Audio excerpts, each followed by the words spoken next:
What will happen first? Will Donald Trump finish off Putin with sanctions, or will the Ukrainian armed forces destroy Putin's oil refineries? These scenarios, we will talk about it right now. It's our YouTube channel War and Politics 24. My name is Irina Uzlova, and today with us is Yuri Rashkin, host of YouTube channel Rashkin Report and Rashkin Report in English, and local elected official in Wisconsin. Yuri, glad to see you very much. Thank you for joining. Thank you for the invitation, and greetings and salutations to all our listeners and viewers. Let's start. A lot of news, a lot of scenarios, and a lot of thoughts, I think, between us. Donald Trump admits meeting with Zelenskyy next week. I will probably meet with President Zelenskyy next week, Trump said. Also, Trump suggested he might meet with Putin very soon. He reiterated that he has always had a good relationship with the Kremlin dictator. Let's listen about it and then we'll discuss. It could be. It could be. We've always had a good relationship. President Putin and I have always had a good relationship. That's why it's so sad that it happened. This would have never happened if I were president. It's so sad to see it happen. So many dead people. By the way, so many cities are demolished. They're like, you talk about Gaza? Well, take a look at Ukraine. So many of those cities are demolition sites, demolished. So sad. Should have never happened. All those beautiful golden domes, but much more importantly, all those beautiful people are dead. We are listening for the same statements for nearly second weeks, a few weeks, I think. But how important is it who Trump meets with first? And will he have a concrete plan of conditions and proposals by then? Or will Trump formulate a plan after the meetings with Zelenskyy and Putin? I think it was a key quote that you played by showing that how important to President Trump is to have good relations with Vladimir Putin. And frankly, I would really hope to see the day soon when President Trump says that he is willing to do something, even though it might hurt his relationship with Vladimir Putin. I would love to see that happen, because I think that would be a very important signal for our foreign policy, which is currently moving in the direction of Vladimir Putin is our friend. We want to have good relationship with Vladimir Putin.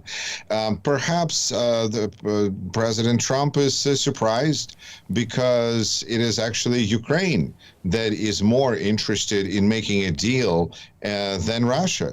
Perhaps President Trump thought that once he comes to power, he's elected, due to the power of his, the respect and reverence for him, Putin and Zelenskyy will get together, and then President Trump can use stick and carrot to get quickly to the outcome that he desires.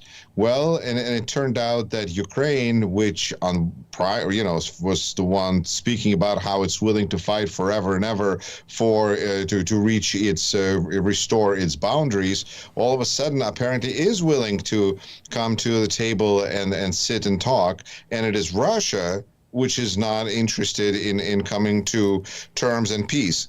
And therefore, I think President Trump is put into a difficult situation because he wants to accomplish peace and he wants to have good relationship with Vladimir Putin.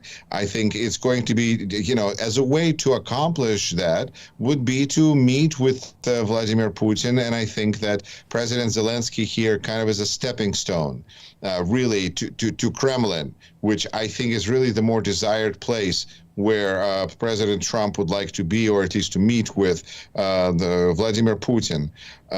So I think that, and of course, on top of that, you have to admit that when Donald Trump talks about destroyed real estate, there's something special that it rings in him, because he is at his heart a real estate developer.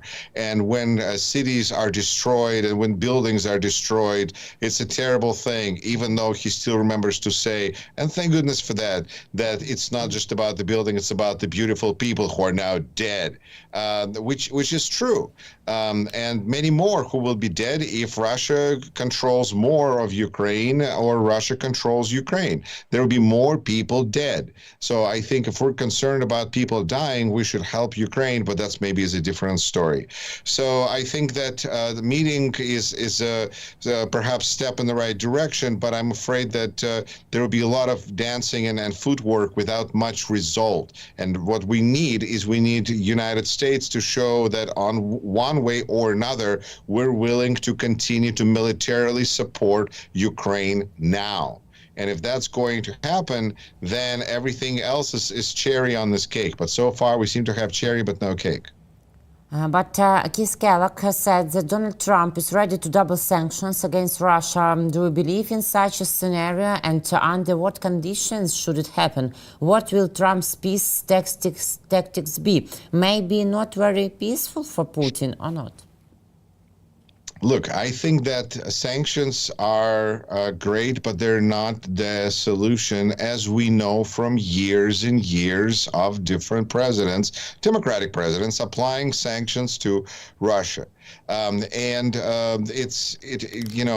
We historically see Putin just laughing back, Russians just laughing back, and then in their social media they advertise workaround to get things done around sanctions, like advertised on YouTube channels of how you can get a passport to this country or that country. Yeah, but there's always a solution. Yeah, it may be corruption, but whatever, that's the world we live in. So Russia continues to survive, even though sanctions are a hassle, and it's a hustle too. But I think that talking about sanctions or tariffs with Russia is a beautiful thought, but we really don't do anything with Russia anymore. Even Russian vodka isn't Russian, so that's not going to produce the outcome. And really, the only thing that is going to, there's even a possibility of, which hasn't been mentioned by General Kellogg, and that, he kind of accepts that idea, but it doesn't seem to be the one that he actively promotes, is the idea of freezing Russian assets and then using frozen Russian assets to pay for Ukraine's weapons. That doesn't seem to be a part of the package quite so far, but that would be good to add. And in the end, the cake there always has to be weapons to Ukraine.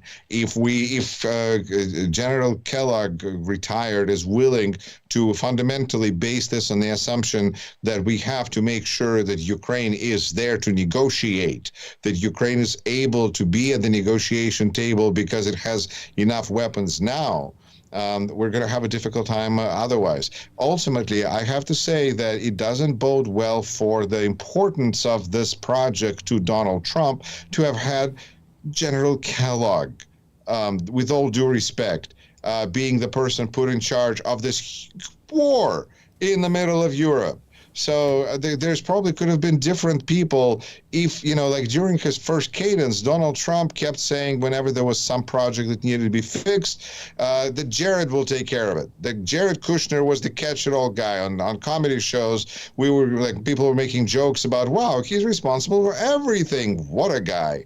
But at least it spoke of the fact that this is somebody who has president's ear, a president trusts. It's hard to even really gauge what is the level of trust that Donald Trump has with Keith Kellogg. I don't know if there's any. I trust that there's loyalty from Keith Kellogg to Donald Trump, but that's all we know. And if Keith Kellogg comes in with a suggestion, does it mean that Donald Trump is going to follow this? It's really hard to say because, in the end, it comes down to, is Putin going to do something? And who is Keith Kellogg to influence Putin? So it's kind of a figure that it's not really influential with Trump, not really influential with Putin, and it just really seems like stalling for time.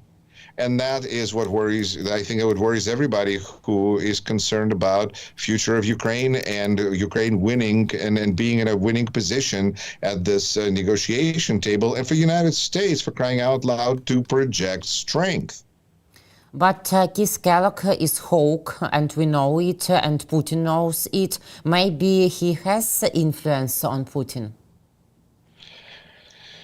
hard to imagine that Keith Kellogg, who almost seems like he was taken off a shelf and dusted off and then sent into combat, diplomatically speaking, is going to be the person that Vladimir Putin is going to say, oh, that's it. This is the man who I am now terrified of, because he will tell Donald Trump, and we know how good, like Donald Trump doesn't say, I value my good relations with Keith Kellogg. No, he says, I have good relations with Vladimir Putin. So Keith Kellogg really seems like an intermediary. So I think that perhaps the best thing that Keith Kellogg can achieve to do is to set up, promote, and arrange meeting between Vladimir Putin and not Keith and Donald Trump. And I think this is really the big pinnacle of American foreign policy that will be the pride, the pinnacle of Trump foreign policy looking backwards, I suspect, if these people were to write history books. Because if good relations with Vladimir Putin are so important, then meeting Vladimir Putin must be so exciting. It must be like a mausoleum, like in Russia, in Moscow, there's a famous mausoleum where Lenin lays there, and then everybody, there's a line of tourists, and it seems like if there was a mausoleum of Putin, Trump would be first one in line. He just really wants to see him. My regular guest, political strategist Igor Eidman from Germany, always says that the best sanctions will be tomahawks. Is this scenario unbelievable for you? It is unbelievable, but and I think that Igor Eidman is great and is one of those wonderful people that just promotes free thinking and great, thinking outside of Kremlin paradigms. But I think that it's really hard to imagine how this administration is going to hand over tomahawks to Ukraine. It would be if we were reasonable people in terms of, let's say, Ukraine loses. Let's say everything goes badly. Oh my goodness, President of the United States must be just so embarrassed about this. He must feel awful about all, right? Because any normal person who would be in that position would just feel terrible. I mean, President Biden felt terrible about what was happening in Afghanistan, good, bad, ugly. But you can clearly tell he empathized with people and he tried, and any primary, right? But that's not what we associate with Donald Trump. Donald Trump is a president who seems to be A, not very good at negotiations, and then B, declares himself a winner no matter what happens. So if you're Vladimir Putin, then you just kind of press forward and try to get whatever you want. And Donald Trump is going to say he's a big winner anyway, no matter what. But if you give Ukraine tomahawks, then they can hurt Vladimir Putin. And that can hurt relationship with Vladimir Putin. For Donald Trump, that's not good. So I think that just using that as a paradigm explains our foreign policy and possibly our internal politics as well, to a large extent. But I have to say that Igor is a good friend of mine, and I really enjoy reading his texts all the time. So subscribe to Igor Eidman if you're reading this, English, Russian, German, whatever. And subscribe to Yuri Rashkin YouTube channel, Rashkin Report, and Rashkin Report in English. And our YouTube channel, War and Politics 24, please do. We will be very happy, I promise. Yuri, you have already mentioned that Russian dictator Putin doesn't want confident peace and a strong peace and doesn't want real negotiations. But maybe you are wrong and maybe I'm wrong, because according to CNN, Putin's spokesman Dmitry Peskov claims that they are ready for negotiations with Ukraine, but on their own territorial terms. Peskov also states, as usual, that Ukrainian President Volodymyr Zelenskyy is illegitimate. So with whom and on what terms is the Russian Federation ready to talk? Russian or they are not ready to talk at all with us. Maybe they only dreams about conversation with Donald Trump, but without Ukraine. Well, yes, I don't think this is a threesome. I think it's just a duet of Putin and Trump that they're speaking of. See, the situation is interesting, and I think it's hard for English speakers sometimes to understand. Because people ask me all the time, how do people in Ukraine feel about Zelenskyy? Do they love him? Do they hate him? But how do they feel about him? And I explained that it is my understanding that in Ukraine there's a long-standing tradition of not liking their leaders. Like whoever is in charge, Ukrainians don't seem to respect that person very much. And so they feel the same way towards Zelenskyy as well. But at the same time, he stayed. He didn't run. He led resistance, and the country is fighting back for 3 years under his leadership.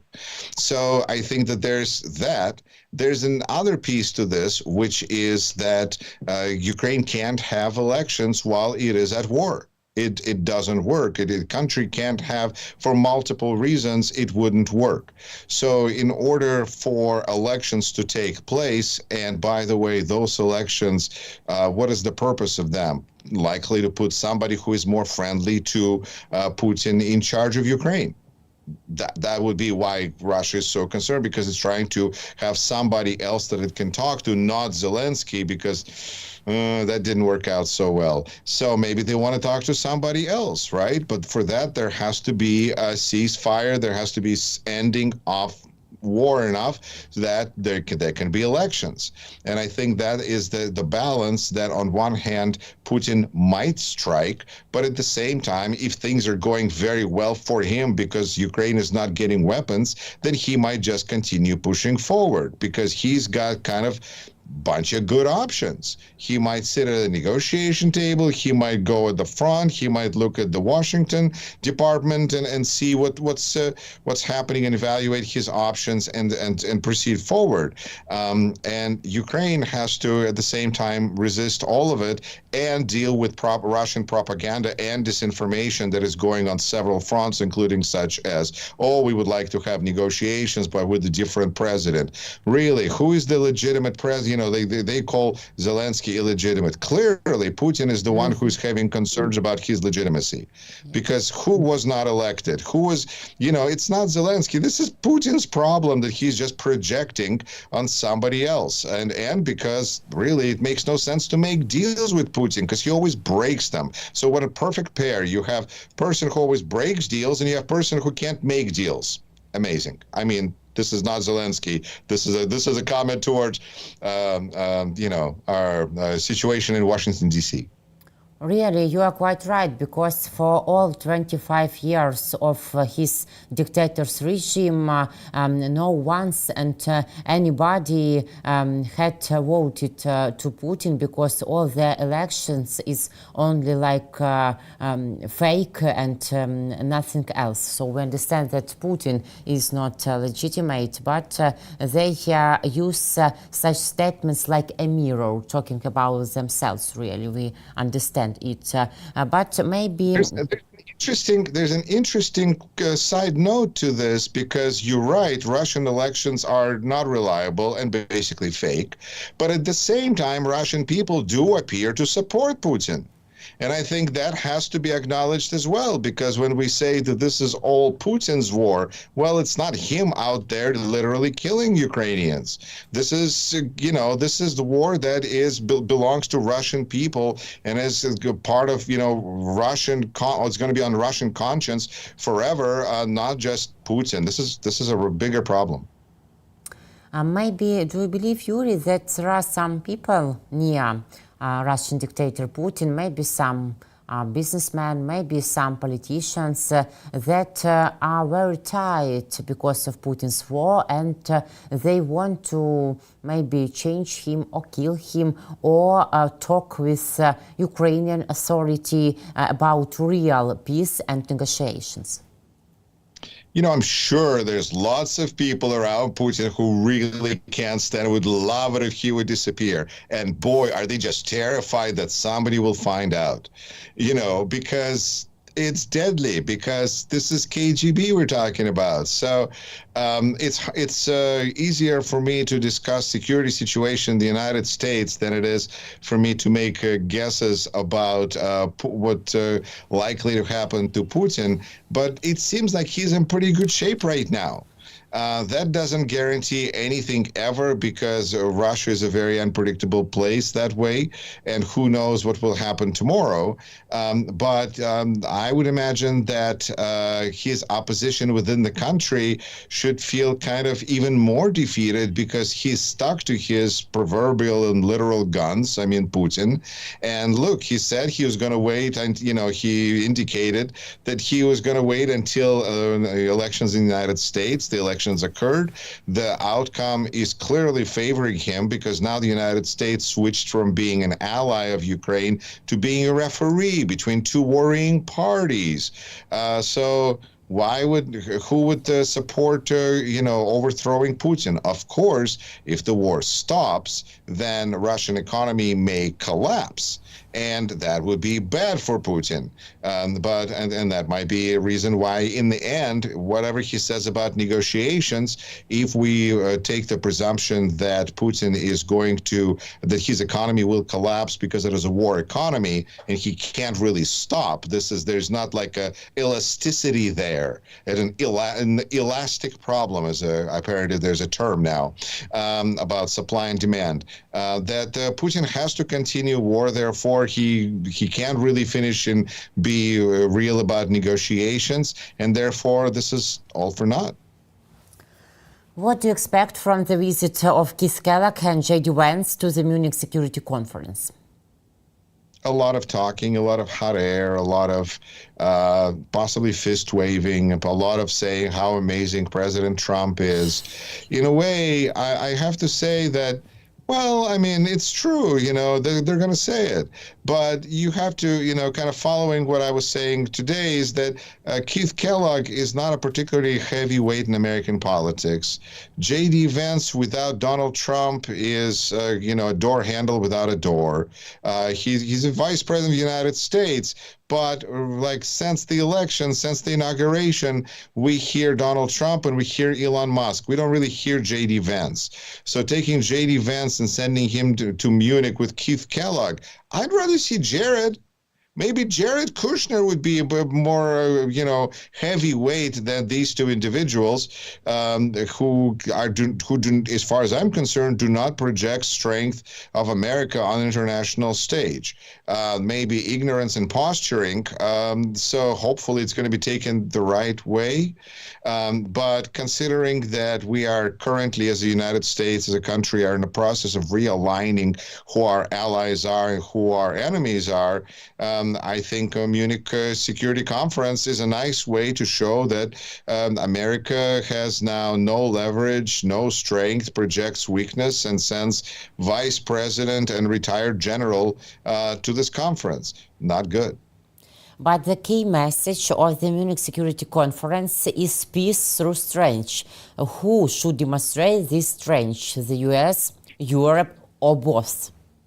Irina, I have to correct you, although you make an interesting point. It's peace through strength. Strange is, it's kind of what it's going to be. Strength is an important idea because I keep thinking about this. We do need to project strength, but when we cut USAID, when we act irrational in every possible way on a federal level, when President Trump makes statements like he did about Gaza, we are not projecting strength. We're projecting irrational, not exuberance, but some other word, and it's scaring people off. So I think that this is this is not strength. This is irrational weakness, anxiety, bad negotiationship, and it's important to say nice words. Nice words. You got to have them too, because sometimes 47th president can't even find those. But after that, there's got to be actions. And in the end, there has to be there has to be new weapons to Ukraine, whether it comes as Lend-Lease, whether it comes as paid for by Ukraine's natural resources, which is cynical as all get out, but why not? Somehow there has to be new weapons to Ukraine soon. And I think that's what I'm not seeing. And everything else is just hot air and posturing. Ukraine bombed 26 military targets of Russia oil refining complex, its airfields, and this is only in January and February of this year. How painful are these strikes for the Russian dictator Putin, and how much does this strengthen our position at the negotiation table, future negotiation table? It appears that this is a wise move because in a war of attrition, one of Russian weaknesses historically has been logistics, getting things from point A to point B. In addition, Russia being a world gas station, or at least fancying itself as one, this would be another way to demonstrate that it is unreliable. It cannot be worked with, because if you want to do business with Russia, you're going to lose money. And why would you want to do that? So I think Russia and Ukraine are now, this is not quite guerrilla warfare, but it almost has that kind of a situation where it is asymmetrical, where Ukraine fights back not on battlefield necessarily army versus army, but in a way that maybe is just as effective and potentially can help Ukraine achieve its result, its desired outcome, which is to have Russia admit that it cannot and will not be able to conquer Ukraine, and that it has to stop fighting. And I think that these types of attacks do not signal long-term security, but they can be very effective, I believe, in helping bring Russia to negotiation table through the war of attrition, not just Ukrainian soldiers, but also Russia's capabilities, which continue to decrease. Russia continues to get weaker by the day. But maybe, to make our conversations like a circle, maybe next Russian military targets and goals will be bombed by tomahawks? It seems like with the Ukrainian ingenuity, tomahawks may not be needed. What I mean is this. I think tomahawks have specific purpose, and if there was a tomahawk that went at FSB headquarters in Moscow, I'd be all for it. But we cannot discount the amazing ability of Ukrainians to defend and to sink ships and to defend themselves and use drones and build basically a drone army, it seems like, and be able to sink a Black Sea fleet without having a fleet of its own. I think that really just revolutionized sea battle and sea warfare. So I think that was without a tomahawk. That was a drone boat. So I think that tomahawks have their place and have their purpose. But in the end, maybe the problem is even bigger than a tomahawk can fix, although there's certainly things that it can do. Yuri, thank you very much. Thank you for this great conversation, for your original thoughts, and for your time. See you next week. Thank you. My pleasure, and same to you. Thank you so much. Take care. Host of YouTube channel Rashkin Report and local elected official in Wisconsin was with us. My name is Irina Uzlova. We're glad to see you all guys every week. So please subscribe to our YouTube channels, Rashkin Report and Rashkin Report in English and War and Politics 24. Thank you so much. Take care.